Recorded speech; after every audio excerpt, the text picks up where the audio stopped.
सुन बाबा हो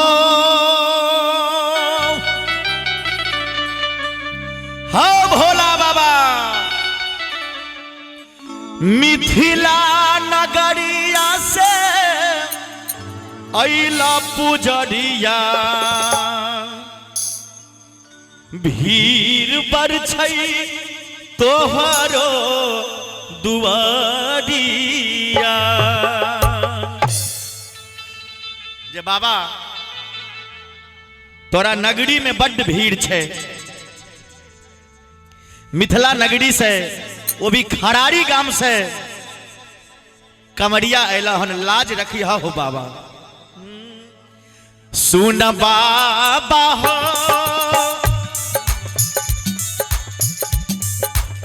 मिथिला नगरिया से अला कमरिया भीड़ पर छै तोहरो दुआरिया। सुन बाबा हो तिरहुत नगरिया से अइला पुजरिया भीड़ पर छै तोहरो दुआरिया। सुन बाबा हो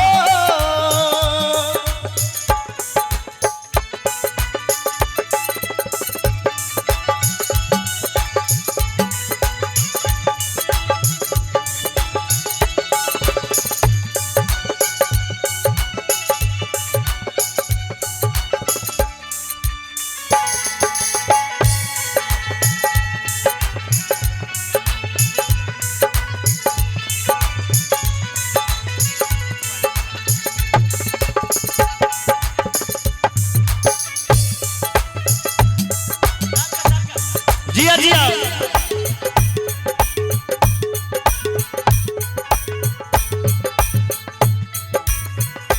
बाबा से भक्त कहे छे जे हे दानी तोहरे नाम से जलवा बोझलियै, लाले लाल कामर में हमहू सजलियै।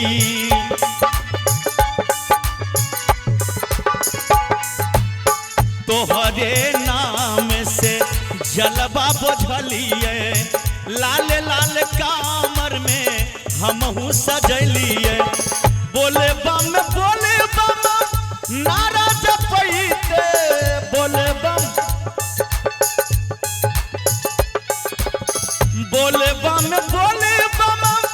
नारा जपैते चललौ तोहरो दुआरिया। सुन बाबा हो भोला बाबा मिथिला नगरिया से अइला पुजरिया भीड़ पर छै तोहरो दुआरिया। सुन दानी हो खरारी गाम से अइला पुजरिया भीड़ पर छै तोहरो दुआरिया।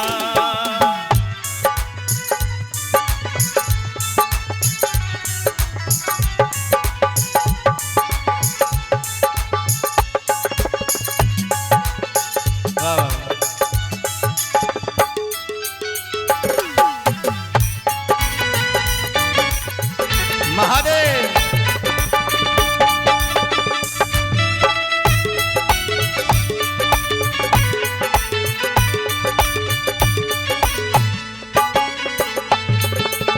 सावन महीना बाबा मेघ गरजै छै, सब कमरिया झुम झुम चलै छै।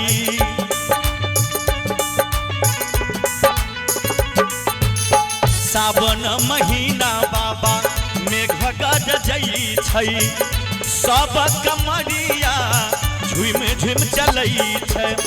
चलैत चलैत बड़ी गेल ठोका, चलैत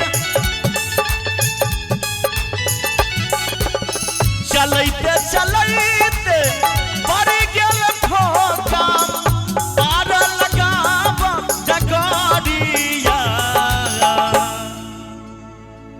नीक लगे छे अहाँ सबके तो कनि हाथ उठा दियो ने एक बार बाबा के नाम से।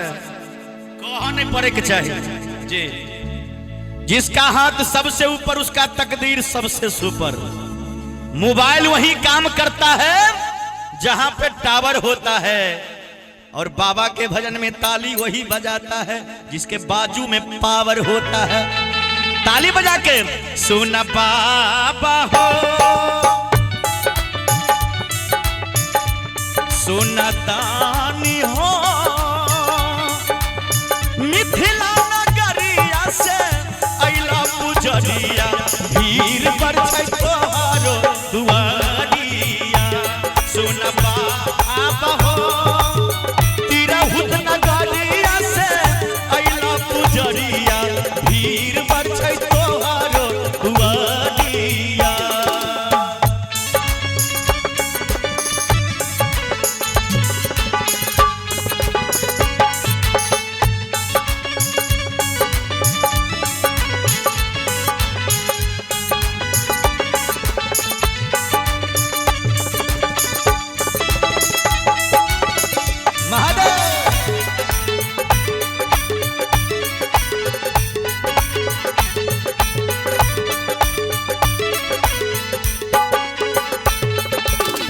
कल जोड़िया रजी अहाँ सँ करै छी, छन छन पल पल ध्यान धरै छी।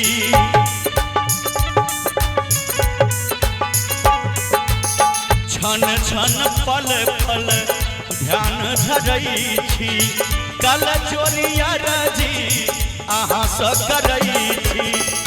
गीत लिखाना संतोष बाबा, गीत लिखाना संतोष बाबा, शंभु के सुनिए अनाजिया। कतेक भाव छै गीत में, जे कल जोड़िया रजी अहीं से करै छी, आ छन छन पल पल ध्यान धरै छी। गीत लिखाल संतोष बाबा, शंभु के सुनियो अराजिया। और दोनों हाथ खाड़ कर देवे पीछा से सब गोटा, पाछा से जितने भी हमारे भाई बहन खाड़ छी और हमारे चाचा भैया सब छी, दोनों हाथ खाड़ करके ए मटकी चाची तोरो कहे छियो, तू दोनों हाथ उठा दिए। चाची ए भाऊजी, भाऊजी बड़ा मुश्किल है, कनी हो ताली देवे। आ बहिन सब अहो सब सुन बाबा हो, मिथिला नगरिया से अइला पुजरिया, भीड़